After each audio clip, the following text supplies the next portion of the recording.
ओम शांति। 19 अगस्त 2026 के ईश्वरीय महावाक्य। पहले सुनते हैं मुरली के मुख्य पॉइंट्स।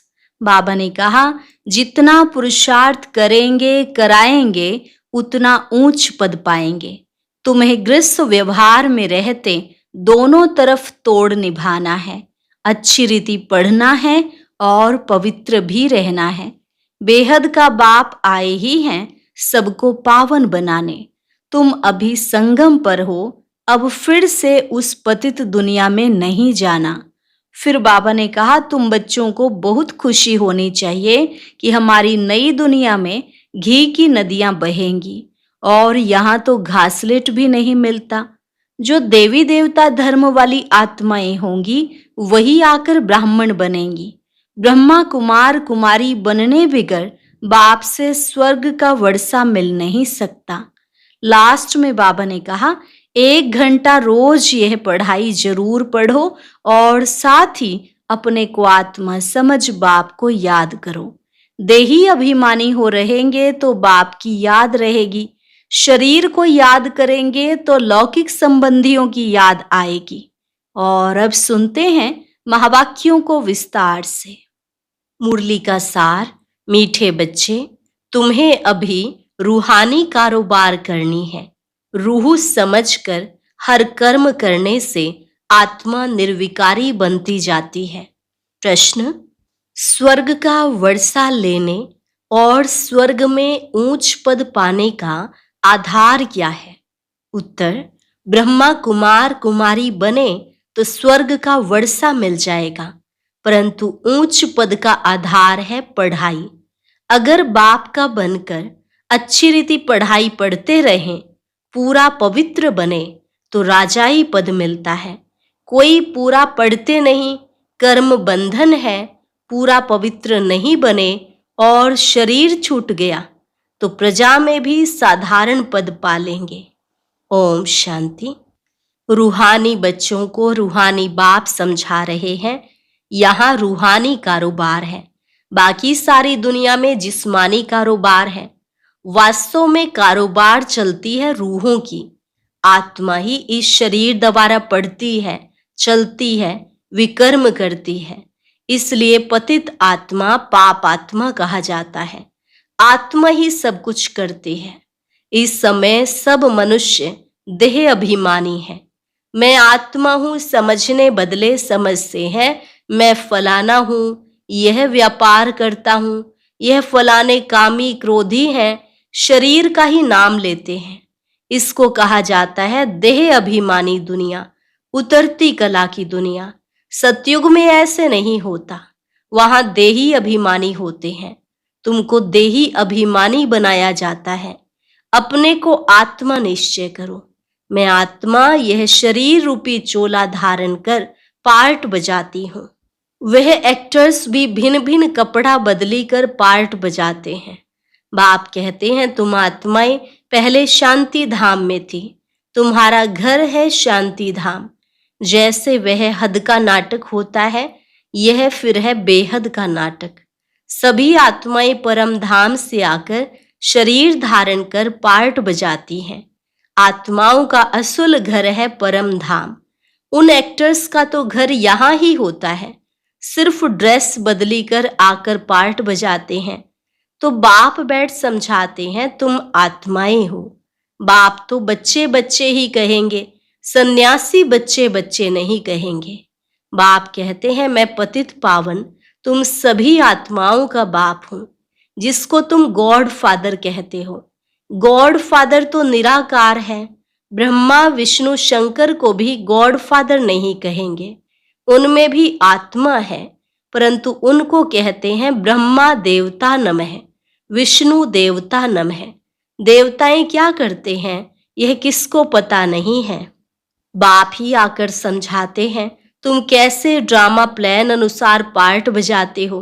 दुनिया एक ही है, ऐसे नहीं कोई नीचे पाताल व ऊपर में दुनिया है। दुनिया एक ही है जिसका चक्र फिरता रहता है। लोग तो कह देते हैं मून में प्लॉट लेंगे। बाप समझाते हैं, बच्चे कितने इंसॉल्वेंट बन पड़े हैं। भारतवासियों के लिए ही कहते हैं, तुम कितने साहूकार समझदार थे। इन लक्ष्मी नारायण का सारे विश्व पर राज्य था, जिसको कोई लूट न सके। वहां कोई पार्टीशन आदि नहीं होती। यहाँ तो कितनी पार्टीशन है, आपस में टुकड़े टुकड़े पर लड़ते रहते हैं। तुम सारे विश्व के मालिक थे। सारा आकाश, पृथ्वी, समुद्र सब तुम्हारा था। तुम उनके मालिक थे। अब तो टुकड़े हो गए हैं, यह किसको पता नहीं है। भारत ही विश्व का मालिक था। बाप समझाते हैं, आत्मा को जो पार्ट मिला हुआ है वह कभी घिसता नहीं, चलता ही रहता है। अभी तुम फिर से मनुष्य से देवता बन रहे हो, फिर 84 जन्म लेंगे।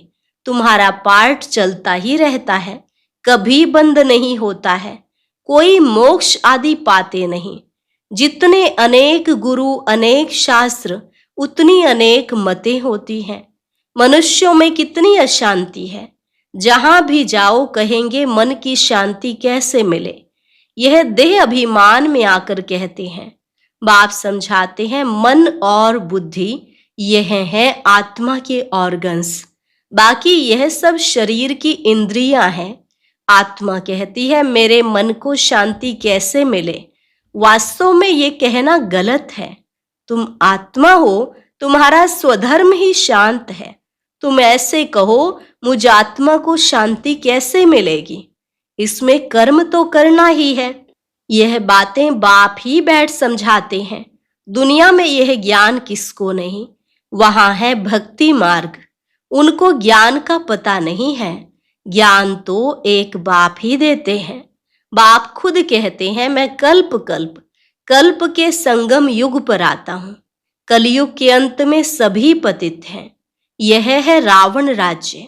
रावण को जलाते भी भारतवासी ही हैं।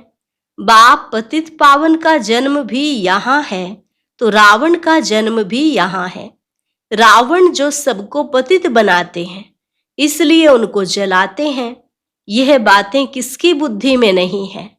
अब भारत में श्री कृष्ण जयंती मनाते हैं, श्री कृष्ण की लीला भजन आदि करते हैं। अब बाप कहते हैं, वास्तव में श्री कृष्ण लीला कुछ है ही नहीं। श्री कृष्ण ने क्या किया। कहते हैं, कंसपुरी में जन्म लिया। अब कंस तो डेविल को कहा जाता है। सतयुग में डेविल कहां से आए। तुम जानते हो, श्री कृष्ण की आत्मा जो सतयुग में थी, वह अपने 84 जन्म भोग इस समय पतित से पावन बन रही है, अपना पद फिर से ले रही है। वैसे ही तुम कृष्णपुरी में रहने वाले थे, 84 जन्म ले, अब फिर अपना पद ले रहे हो। जयंती मनानी है वास्तव में शिव बाबा की, जो शिव बाबा सबको हेल से हेवन में ले जाते हैं। उनकी कोई लीला है नहीं। कहते हैं कि हे पतित पावन बाबा, आओ, आकर हमको हेल से हेवन में ले जाओ। आप हमारे बाप हो तो हम स्वर्ग में होने चाहिए। हम विशेष दुनिया में क्यों हैं। इसलिए बुलाते हैं, हे गॉड फादर, हमको इस दुख की दुनिया से लिबरेट करो। यह भी ड्रामा में नोंद है। बाप कहते हैं, इस ड्रामा को कोई जानते नहीं। शास्त्रों में ड्रामा की आयु लंबी लिख दी है। नई दुनिया को पुराना बनना ही है, सतो रजो तमो में आना ही है। यह है बेहद की बात। अभी तुम फिर से विश्व के मालिक बन रहे हो। भारतवासी जो नई दुनिया में थे, वही 84 जन्मों का पार्ट बजाएंगे।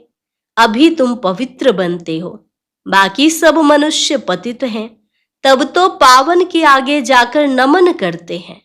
पावन को पावन नमन क्यों करेंगे। सन्यासी पावन है, तब तो पतित मनुष्य उनके आगे माथा झुकाते हैं। कन्या पवित्र है, तो सब उनके आगे सिर झुकाते हैं।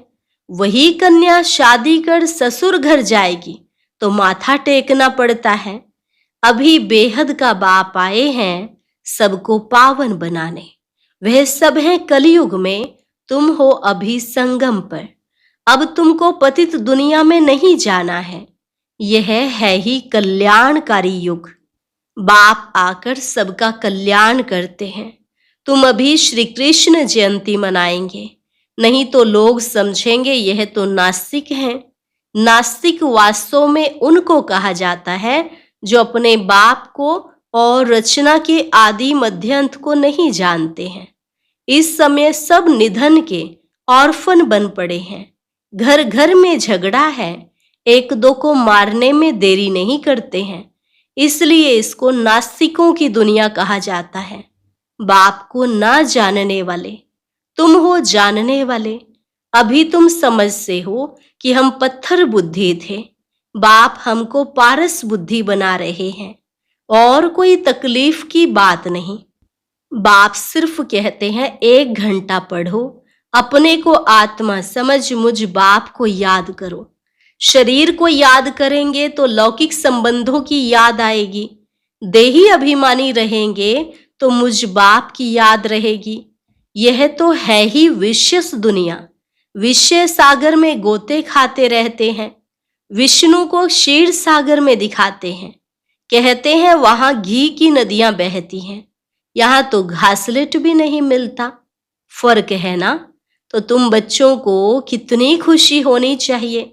बाप ही खिवैया है ना, गाते भी हैं नैया मेरी पार लगाओ। यह सब नैयाएं हैं, खिवैया एक बाप ही है। यह शरीर यहाँ ही छोड़ देंगे, बाकी आत्माओं को पार ले जाएंगे शांति धाम। वहां से फिर भेज देंगे सुख धाम। परमपिता परमात्मा को ही खिवैया कहा जाता है। बाप की ही महिमा गाते हैं अनेक प्रकार से। अभी तुम पवित्र बन पवित्र दुनिया के मालिक बनते हो। श्री श्री शिव बाबा आए हैं श्रेष्ठ बनाने। खुद भगवान कहते हैं यह भ्रष्टाचारी दुनिया है। अभी तुम परम पिता परमात्मा की श्रीमत पर चल श्रेष्ठाचारी बनते हो। कितनी यह गुप्त रमणीक बातें हैं जो तुम बच्चों को ही समझ में आती हैं, औरों को समझ में आएंगी ही नहीं। तुम जानते हो कि अभी देवी देवता धर्म का कलम लग रहा है। जो भी देवी देवता धर्म वाले और धर्मों में चले गए हैं वही आकर फिर ब्राह्मण बनेंगे। ब्रह्मा कुमार कुमारी बनने बिगर बाप से स्वर्ग का वर्षा ले नहीं सकते।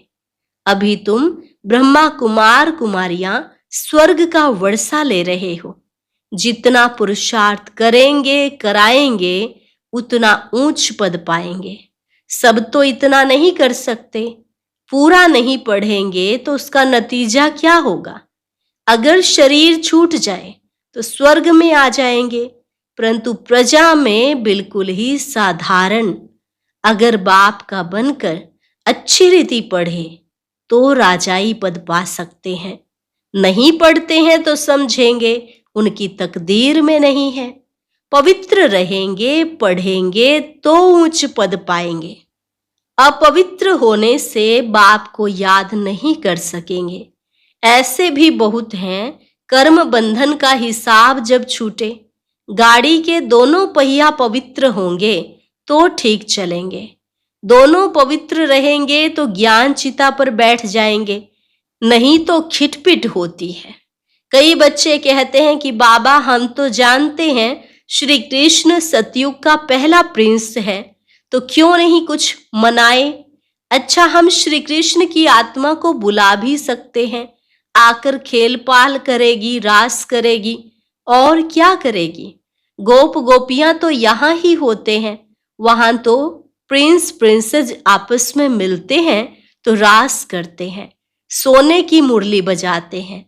यह सब खेल पाल तुम पिछाड़ी में देखेंगे। यह सब पार्ट चलेंगे। शुरू में दिखाया गया, फिर तुम पुरुषार्थ में लग गए, अब फिर पिछाड़ी में साक्षात्कार होना शुरू होगा। कौन कौन किस पद को पाएंगे यह तुम जानते हो। बाप बैठ यह सब राज समझाते हैं। तुमसे पूछते हैं वेदों शास्त्रों को मानते हो? बोलो हाँ, हम क्यों नहीं मानते हैं। यह सब भक्ति मार्ग की सामग्री है, इनमें कोई ज्ञान नहीं है। ज्ञान देने वाला तो एक है। ज्ञान मिलता है तो भक्ति आपे ही छूट जाती है। तुम मंदिर में भी जाएंगे तो बुद्धि में रहेगा कि लक्ष्मी नारायण फिर अब नई दुनिया में राज्य करेंगे। बाप बच्चों को समझाते हैं दोनों तरफ तोड़ निभाना है, गृहस्थ व्यवहार में रहते पवित्र बनना है। श्रीमत कहती है पूरे पवित्र बनो, पूरा वैष्णव बनो और विष्णुपुरी का राज्य लो। अच्छा, मीठे मीठे सिकिलधे बच्चों प्रति मात पिता बाप दादा का याद प्यार और गुड मॉर्निंग।